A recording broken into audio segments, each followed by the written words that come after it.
Welcome, AP European history to be very specific. Welcome, Chappelle. Very first time that AP European history has ever been taught to the chipmunk community. So I'm extremely excited that I get the chance to actually share something with y'all that I'm extremely passionate about. I'm extremely excited that I get to know y'all over the next, 10 months. And then together we're going to be able to move through what I find to be the most interesting kind of venue or genre of history that can be offered at the high school level, which happens to be European history. Now, I believe personally that European history is more engaging, more intense, more fun, more interesting, more all of the things above, due to the fact that it has more depth, it has more art, more cultural movements, more movement of nationalities, more languages, more everything.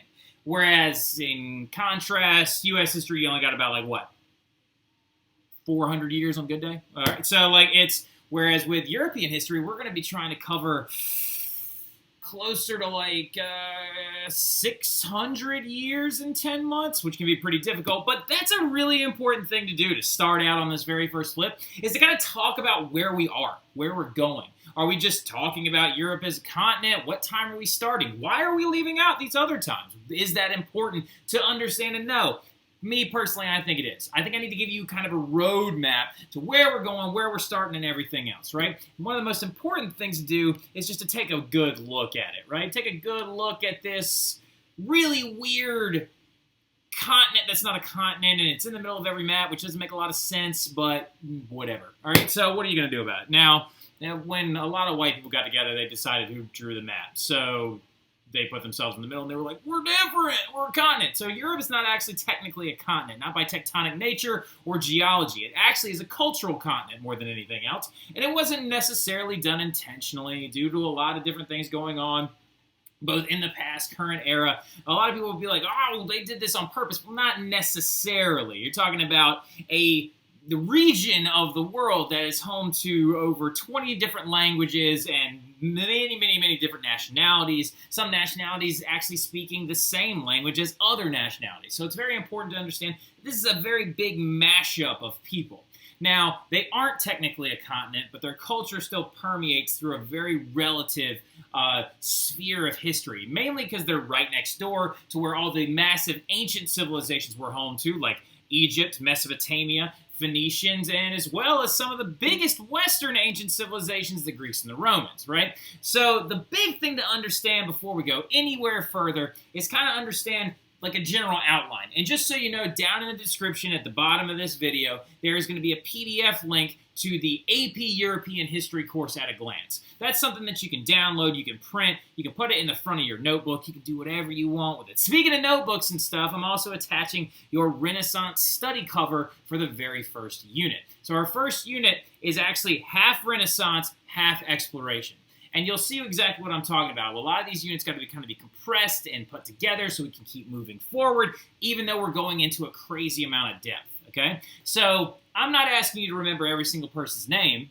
I am asking you to remember the nuts and bolts, though, right? So the big stuff, the big themes, the big sweeping characteristics of movements, right? Something that when you're reading your book, Michelangelo and the Pope's Ceiling, I don't need you to know every single person from it, but I do need you to know the big stuff, how he's not actually a fresco painter, how he was more of a sculptor, how he hates this guy, Donato Bramante, and why they hate each other. You need to know who Julius II is. You need to know Raphael and how that's a big competition for him, the School of Athens versus the Sistine Chapel ceiling, but we'll get into all that stuff a little bit later, all right, in the next video, right? Now, really, really quick, though, also a little update just to keep in mind. If a video has a number, like if it says AP Euro flip number, that means it actually is a content flip. If it doesn't have a number, if it just has a title, it means it's something that's just explanatory to kind of help you out a little bit, okay? But let's go ahead and get into it like I was talking about. So we were talking about how we're going to take a general overview of the course itself, right? What's it look like? Where's it going? Where's it starting? What are we doing here? So AP European can be broken down into 4 basic time periods, okay? 4 very basic time periods. Let's make myself a little bit smaller because I'm not the important thing. The material is the important thing, right? So looking at these 4 basic time periods, which is very important kind of as a first page of your notes before we get started, you got 1450 to 1648, which is, and then in the second time period, you got 1648 to 1815. Time period 3 is 1815 to 1914, and time period 4 is 1914 to present. Now, what we are trying to do is get you to understand that there are major overarching themes in each of these times, right? In each of these time periods. Now, does that mean that we're going to stay exclusively in one and then seamlessly move into another? Well, now we're going to jump around a little bit. We'll kind of be able to feel it out, kind of move around, go like in time period 2, we'll be able to reference back to time period 1 and kind of keep building upon that historical narrative. I want to try and take a deep breath and slow down a little bit, just so you can actually really kind of understand what I'm getting at. So things we've covered so far: Europe, not a continent. Oops, sorry. And then also that we've got 4 basic time periods. I talked to you about the difference between content flip, explanatory flip, blah, blah, blah, blah, blah. All right, but getting into it though, so time period 1, 1450 to 1648. Major units that are going to be in there are Renaissance, right, which is going to be the very first thing we start off talking about. European exploration, which I always find to be really, really ironic and funny, because you're exploring stuff that other people have already seen, but whatever. All right, so, and then Reformation and religious warfare, which is wild. And a lot of y'all actually don't have a lot of context in, given your Catholic faith. Protestants in the house, anybody? Nope, just me? Okay, whatever. All right, so now, anyway, so Reformation and religious warfare, very, very important stuff, okay? So, just so you know, I was raised Baptist, not Catholic, so Protestant. Now, that right there being Cardinal Richelieu, which you'll learn all about him when we get into the Absolutist era and how he is a kind of a counterpart, conduit, end-up kind of a thing going out of the Reformation and the religious war, mainly due to the 30 Years' War, which is actually very brutal. Now, time period number 2, you've got absolutism, the scientific revolution and the Enlightenment, and the era of political upheaval, which is kind of basically your revolutions unit, talking about the expansion and like life quality of regular citizens during the 18th century. There we go. 18th century, kind of moving into that period of upheaval. And the big thing that it ends off on is, of course, the reign of Napoleon, all right? The reign of Napoleon ends in 1815, okay? Very, very important theme you got to understand there. When Napoleon's reign ends, Europe is in chaos. It's all split up and broken up, and it's like, we're going to put the guy on trial. It's going to be a good time, all right? So, and then you got Christmas, all right? I mean, the actual Christmas. That happened actually closer to what we believe being around 4 AD, I know, ironically enough, or 4 BC, we're actually not sure. It's like an 8-year range. We're not actually proof positive the year that Christ himself was born. We believe it's actually closer to either 4 BC or 4 AD, all right? Don't even get me started on the BC AD stuff. Now, anyway, so getting into it, though, then we'll have about Christmas break. And then hopefully at the end of Christmas break, we'll be coming back to school, and we'll be starting time period 3. And in time period 3, we got 1815 to 1914, my personal favorite time period to talk about, because you got the oh, there they are. All right, this is not supposed to say industrializati on and its effects. All right, it's supposed to say industrialization and its effects. All right, so we're talking about the Industrial Revolution. And then we also got the 19th century and the rise of the isms, which are 2 huge themes. And then we have a couple of little smaller units that fit in underneath these things. So don't think that this is a perfect outline. This is just giving you some things to start looking up if you actually want to take a chance and just kind of search out there and like see what the internet has to offer. Now, the big thing, though, is it's going to be ending right at the beginning of World War I, all right? And so 1914, time period 4, 1914 to the present, is global conflict. The big world wars, right? The interwar years, one of my favorite things to talk about. The years between the wars, very, very cool stuff. The rise of cinema. We're going to watch a silent film. It's going to be a lot of fun. Charlie Chaplin, big fan. Now, the Cold War, and we're going to talk about contemporary Europe, right? Usually ending up with the adoption of the European Union and the growth out of that concept, all right? Now, some of y'all are like, well, wait a minute, Mr. Terry, back it up.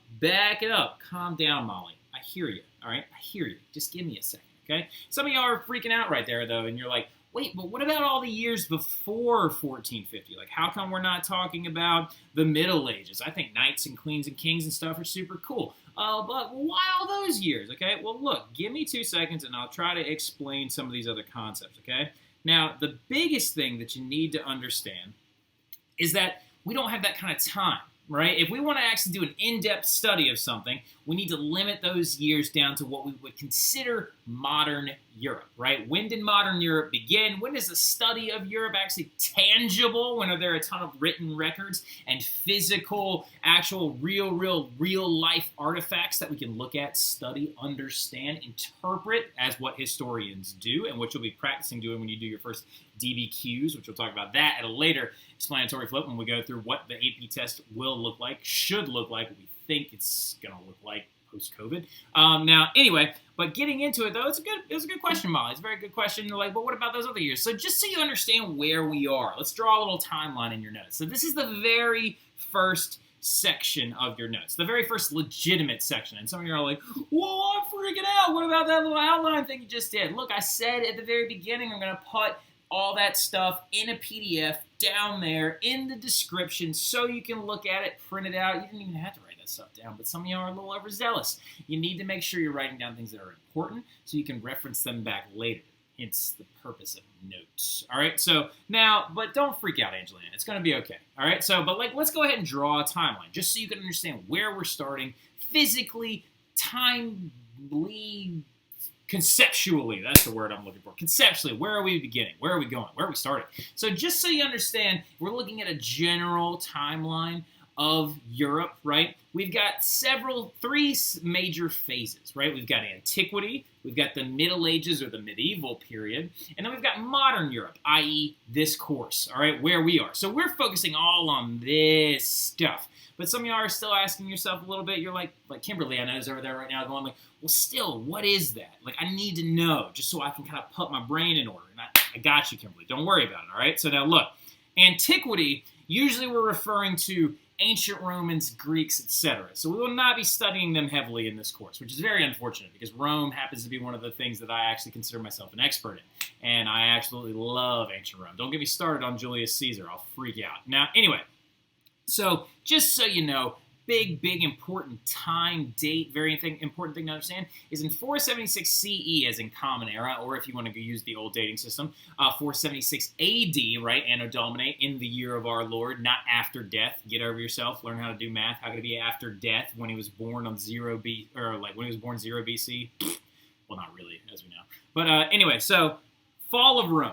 476, Rome falls to frequent barbarian invasions, and then you have the Middle Ages, or the medieval period, and some parent right now is probably like, well, I thought that it was actually due to barbarian migrations. We're not positive, but I always say barbarian invasions because it helps people to understand a little bit easier. Now, anyway, so 476, fall of Rome.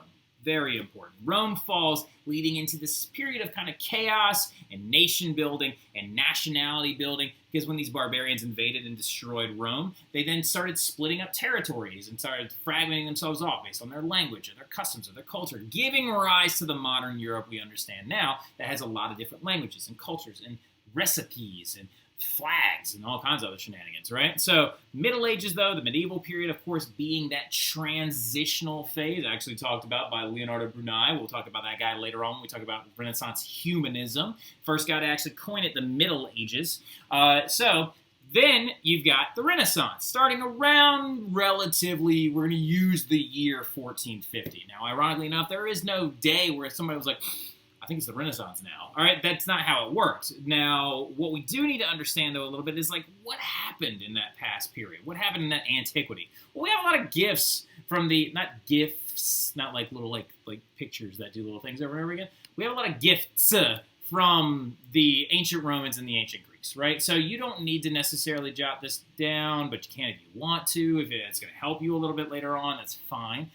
So you can understand the gifts of the antiquity. The Greeks, the ancient Greeks gave us things like the conceptualization of democracy, iron and bronze metallurgy, mythology and literature, philosophy, theater, Olympics, art, good art at that, etc. A lot of different gifts from the ancient Greeks that we actually still use today. All the things listed on that left side, that left panel, are things that came up 2,000 plus years ago, actually even further than that, closer to 4,000 years ago, by the ancient Greeks, particularly Athens, Sparta, and the conglomerated efforts of the Hellenistic period. All right, so those things are going to be gifts from the Greeks. Democracy, iron, bronze, metallurgy, blah, blah, blah, blah, blah. All these amazing things that we still use, we still reference. A lot of y'all I know took Latin, and you're still talking about ancient Greek myth and ancient Roman myth, and how those two things kind of squished together and made their own like little fun genre of sorts. But remember, it was the Greeks that came first. The Greeks came up with those stories, and then the Etruscans traded with the Greeks, and then those things got out to the Romans, so it's this thing called cultural diffusion.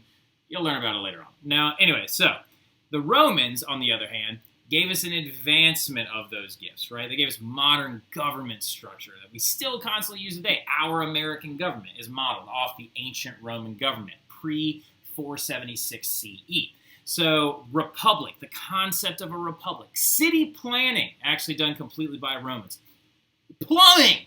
Like, I don't think you understand how big of a deal plumbing is. Indoor plumbing, it's gonna be big. It's huge. It's very important. You don't want, like, disease running rampant throughout your city when you go to the bathroom. You want it to go away. The Romans knew how to do it. People in the Middle Ages didn't, but we'll get to that here in a second. So, expansion of Christianity under the Roman Empire is going to be another thing as well. Persecution of Christianity in the early phases during the Republic and the Kingdom period, but we're not getting into that right now. So, you got large-scale warfare and military organization. You've got empire structures and kind of the steps and bricks to nation building and those conceptual ideas, right? So, those are gifts from the Romans. This is a symbol of the Roman government that we still hold on to today. This thing right here is called a fasces, all right? A fasces, or a fasces, if you want to call it that. I call it a facies sometimes, just because I think it rolls off the tongue better. But what it is it's a symbol of Roman power and government, and the symbol of the enduring perspective of the Roman government. That right there is known as a fasces. And a fasces is an axe with wooden rods wrapped around it, showing the unity of citizenry and the power of their government in the middle. Right? The fasces, the symbol of power of Roman government, and the symbol of, what's the word I'm looking for? Unity, cultural unity in the Roman government. And some of you are all like, I've never seen that thing before. There's a building in New Orleans with it on there, and also there are two fasces planted in the back walls of the Senate in the United States Senate House. It's on the Senate seal, along with a French cap from the Revolution. But there's tons and tons and tons of gifts given to us by the ancient Europeans, right? Mainly the Greeks and the Romans, all right? So getting into it, though, but then Rome is going to fall, mostly due to a large movement of peoples. We don't know if they're invasions or migrations. We're not actually necessarily positive, due to the fact that in these invasions/migrations, there was a lot of artifacts lost, and then we actually can't actually study them or look at them. But we do have some ruins, because they were ruined and people knock stuff down, that we actually studied to kind of give us a better understanding of this movement of peoples, right? So in 476, Rome is going to fall. Now, when I say Rome falls, I actually mean Western Rome, but we'll get into that here in a second. But then we moved into this era known as the Middle Ages. Get it? Ancient, modern, middle, right? These Middle Ages, the medieval period, or the era in between, okay? And the medieval period is going to last from about 500 CE to about circa 1350 CE, and some of you are like, what about the 3 years from 1350 to 1450? I need you to calm down a little bit, all right? So, calm down. Don't be that kid. Nobody likes that kid, all right? So, now the medieval period, though, is very, very important. And, what are the Middle Ages? What are they? So the Middle Ages, like I said, started with those invasions/migrations of barbarian groups on Rome. Now, some of you are saying, what's a barbarian? Well, a barbarian is actually a Roman term, actually taken from the word barbar, which means to babble, all right? So, and babble because they didn't understand what they were saying. The Romans didn't understand what the barbarians were saying because they spoke different languages including things like Anglo-Saxon or Saxon, or that's a really, there you go. Look, we'll take that as an example. This language that the Angles spoke in England turned into English when it actually combined with the Frankish language. That's why we actually share so many cognates with so many Romance languages, right?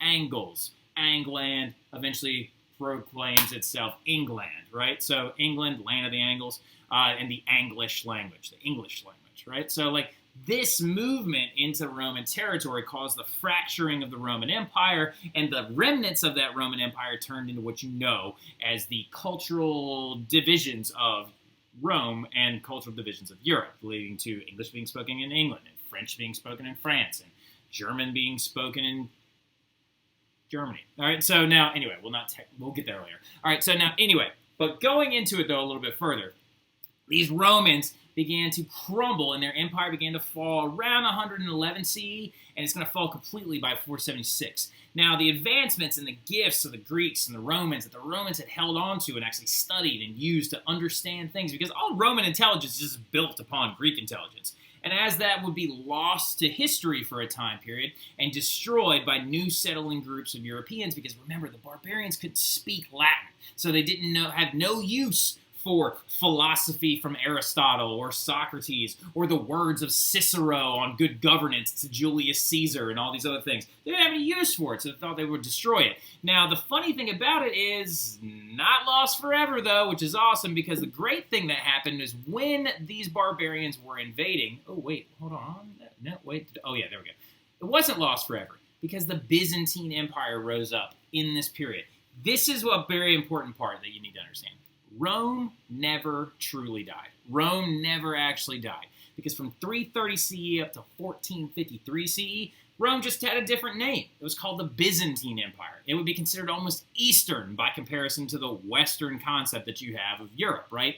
So Byzantine, capital being Constantinople. I'm sure a lot of y'all know this fun little song. Istanbul was Constantinople, now it's Istanbul, now Constantinople, been a long time gone, Constantinople, now it's Turkish.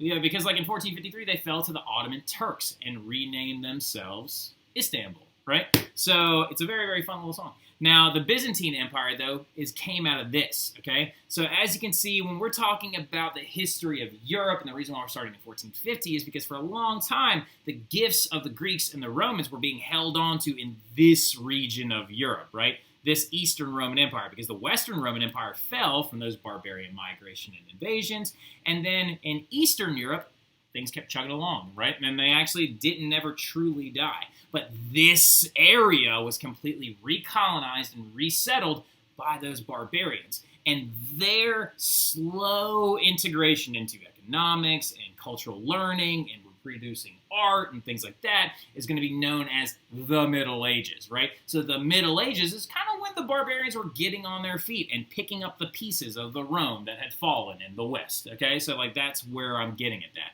Now, anyway, but major Middle Ages themes that you need to know is that the Middle Ages is broken up into three parts, all right? So the three parts being the early Middle Ages from 500 CE to 1000 CE, High Middle Ages being 1000 CE to about 1300 CE, and the Late Middle Ages relatively being 1300 CE to 1450 CE.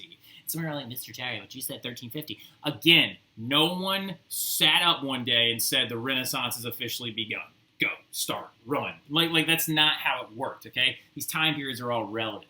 So getting further, though, let's kind of define these periods a little bit. The early Middle Ages is mainly defined by the growth of kingdoms, right? You've got these small little what the heck's my hair doing? All right, so now, small barbarian kingdoms, right, created by these large group of barbarians, these battleless people that the Romans can never fully understand, under centralized leaders. The barbarians would elect leaders, usually old military leaders. Those leaders would begin to control large swaths of land, small armies, and they would be known as kings or rulers. The biggest two in the early ons happened to be Clovis and Charlemagne. Clovis and Charlemagne led this area known as the Frankish Kingdom, right? So look, like literally, it's them picking up the pieces of the fallen Rome. What had happened to Rome? Fell all to pieces, right? So some of you are like, well, Mr. Terry, how was there stuff to pick up? Well, the Romans didn't all just die. Like, I mean, a lot of them actually took their wealthy estates and turned them into these things called villas, and the villas would then eventually become a bigger part of the feudal system under the medieval period. Come on, it just changed face, right? They kind of took a step backwards in intelligence is the big key thing to remember here. Is that the Romans, for all the greatness that they were, kind of when the Western Empire fell, it moved over to the east, and the intelligence was kept there, while Western Europe was kind of left to fend for itself, right? So, and they were like, this guy's got a big army, I'll just listen to him, all right? So, now, this also, though, is defined by the rapid growth of the Western Christian church. So what you need to understand, this is very important, all right? So, Christianity, very good stuff, all right? So, first legalized by Constantine in the Byzantine Empire, right? Constantine made Christianity legal for Romans to worship and made it illegal to persecute Christians based on royal decree or otherwise. Now, it's not to say that it didn't happen ever again, because that's ridiculous. Things are going to happen. But Christianity became legal, okay? So as this happens during the early Middle Ages, after Constantine legalizes it, you're going to see the spread of Christianity, right? That's what I'm saying. In the early Middle Ages, we are defining a big part of it as the spread of Christianity throughout Europe. Now, notice I have something in here, though. It says the Western Christian Church. because it split, all right? So the European version of Christianity did it like this, and it's called the Great Schism.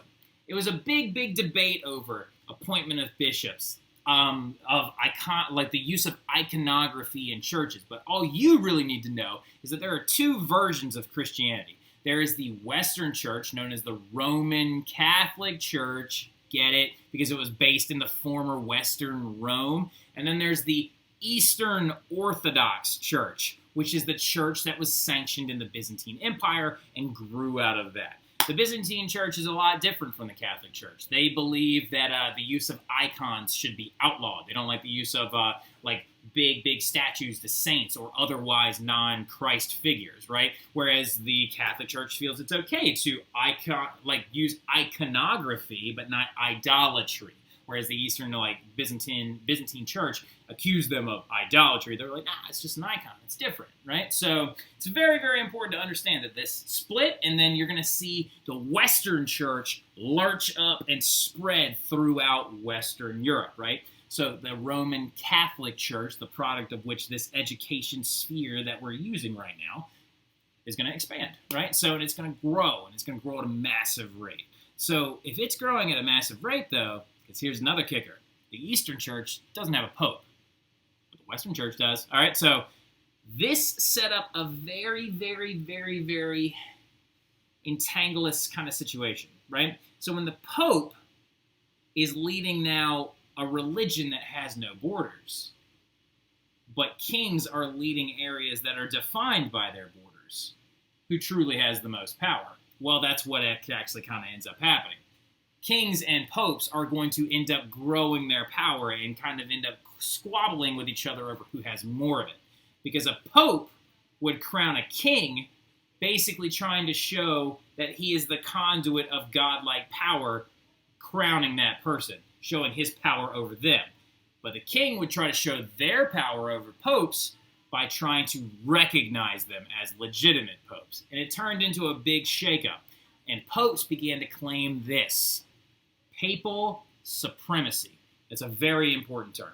Papal supremacy is the concept that the pope is more powerful than kings themselves due to the fact that they have a direct line to God. And you're going to see some of that in this bad boy right here, where it talks about Julius II and how he believed that he was a better ruler of parts of Italy than the people that were actually in charge, like Borgia and other members like that. So going into it, though, the High Middle Ages is going to see the growth of some very, very important stuff. The reason why it's called High Middle Ages, you're going to see a growth of things, right? So what you're going to see is a slow return of economics, right? The slow return of art. It's not really art, though. It looks like this. That's one of the biggest pieces of art to ever come out of the High Middle Ages. That right there is called the Bayeux Tapestry. It was made post-1066. It's supposed to show the Norman invasion of England. Spelled B-A-Y-E-U-X, if you want to look it up. The Bayeux Tapestry. It's supposed to be basically just an infographic. It's a picture history of the Norman invasion, because most of you can't read because it's the Middle Ages. That's the other thing, too. Middle Ages, not very bright, all right? So, most of them didn't know how to read or write. Now, slow return of art, slow return of literacy, because they couldn't read. Now, anyway, and then you've got the establishment of feudalism, which is very important. Super crazy important, okay? Now, with feudalism, what that is, it's a dominant social system, right? Because remember, Rome fell apart. It's now gone. The infrastructure that it had with it is now, it's gone too, right? So their social class system, everything that kept that empire afloat is gone. It's wiped out. It ceases to exist, okay? And so if it ceases to exist, then you have to have some type of system to go in there to retain control and power, right? And it was known as feudalism, right? Feudalism is the dominant social system where kings bestow plots of land on these people called nobles or lords in exchange for, military service and or allegiance to their larger piece of land, right? So it's basically the idea that the king happens to just be the strongest lord, and that every lord is their vassal, but then lords have vassals and all this other stuff, right? So now, kings and papal power kept growing, though. See, that's another creepy thing. So as king power grew and the feudalism grew with it, papal power began to grow as well as Christianity began to spread, okay? So because as Christianity began to spread, you're now taking in more money. If you're taking more money in the form of the tithe, right? The tithe, the donation to the church. We'll talk about way later when we get into the Reformation, how that guy kind of out of control. So their power continues to grow, which is crazy because now kings and popes are going to start competing with one another for power, right? They're going to start disliking each other. It's going to lead to massive disputes between kings and popes. And one big thing it was centered over was this thing called investiture, right? So investiture is really important. You need to jot this down real quick, okay? Investiture is the idea of who gets to appoint bishops. Is it the popes or kings, right? Because the bishops practice within the walls of certain countries or kingdoms, right? The Frankish Kingdom, controlled by Charlemagne, he wanted to appoint his own bishops, right? Whereas the Pope said, no, I have to approve all the bishops you want to appoint. After Charlemagne dies and his empire is broken up at the Treaty of Verdun in 872 CE, I think.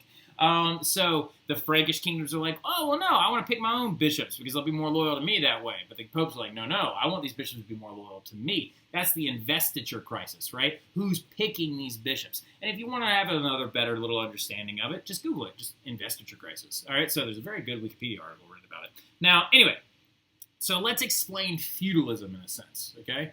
Really quick, give me a second. I got to check how much time I've been using. Woof. Okay, sorry. 30 minutes, I know seems a little on the aggressive side, but just so you know, going forward, your nightly flips are usually only like closer to like 15, 20 minutes, okay? So they're never usually this long, but look, it's a summer assignment. I'm just trying to get all this material in as quickly as possible, just so you have an understanding of where we are, right? So getting back to feudalism though, okay? I need you to take 2 seconds and I want you to pause this video and I want you to draw this fun little diagram in your notes, okay? Because it's very important to the understanding of how control and early governments function in medieval Europe. So take a second, hit pause, draw this bad boy out.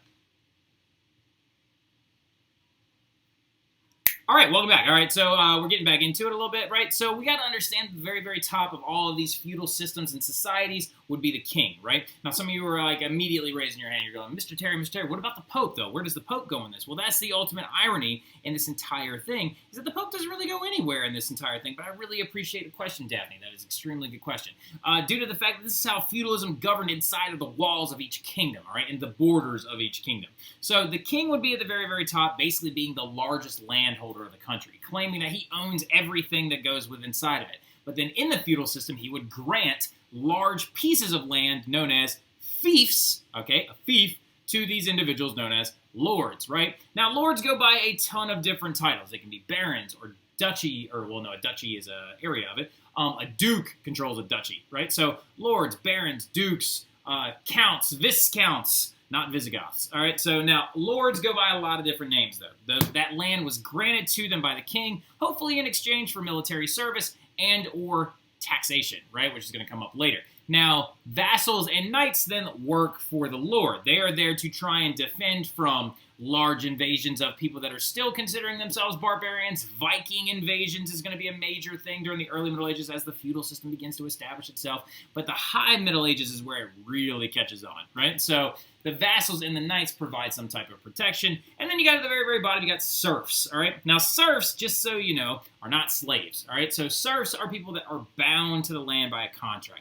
They basically sign what you would refer to now as a lease, hence why we call people that actually rent us property as landlords. Get it? All right, so now the serfs agree to work that land for a certain amount of time, and in exchange for that work, they get somewhere to live, they get sustenance of some type, they get fed, and they also receive protection from the vassals and knights that serve as kind of de facto military organizations in the area. So the serfs provide their labor, and then the vassals and knights provide military protection to the lords, and if a war comes up, they actually also provide military strength to the king in raising an army. And then the lords provide majorly taxation, all right? So that's how feudalism works. It's a very, very kitschy little system that's a little weird due to the fact that some of you are like, oh, well, I'll be a serf, I'll work for a year. You never really work for a year. It's basically an indentured servitude / slavery, all right? So because you never fully actually get out from under it, and also a lord can do to you whatever they want to at any time. They can basically sell your contract to other lords, split up families, and do different things like that. Indentured servitude more than anything else. It's a very messed up system. But just so you also understand, merchants, peasants, commoners, they exist outside of this system, right? Merchants, peasants, commoners, they're the ones who lives in cities. They do specific artisanal things, as in like blacksmithing, craft working, carding, which is a big one, which is straightening wool. So like a lot of cobbling. They actually do a lot of those different odds and ends, right? And so we're leading into a Europe that is beginning to look like this, okay? So as you can see, we've got very, very large kingdoms that are actually taking root and taking hold of these different areas in the High Middle Ages, right? And so we've got the Kingdom of Scotland, the Kingdom of England, the Kingdom of Ireland, the Kingdom of France. This one, the most important one, though, the Holy Roman Empire. Right? The Holy Roman Empire, the HRE as it is abbreviated oftentimes. And as according to Voltaire, who will write about this in the Enlightenment period during the 1700s, was neither holy nor a Roman, nor ever really an empire. It's led by the Holy Roman Emperor, who was decided upon by 7 different electors, which we'll talk about that later on. And it also is kind of presided over as a de facto kingdom of the church. So the Pope actually pulls a lot of strings in the Holy Roman Empire as well, which is a big reason why it's the bedrock of the Reformation and religious warfare that actually ends up happening later. So we're going to stop here, okay? We're going to cut this one to be our first content one. It's just going to be kind of an explanation of where we are. And we got to the High Middle Ages. And then in our next flip, we're going to start talking about how the biggest theme about the early and High Middle Ages actually has nothing to do with a lot of like, oh, there's no art, people aren't very bright, the fall of the Roman Empire, the movement of the Roman Empire to the eastern borders out towards Constantinople. How it actually has a lot more to do with the fact that they just didn't have any money. All right, so, but we'll talk about that stuff later on. I'll see you guys later. Congratulations on completing your very first flip for your summer assignment. I'll see y'all later.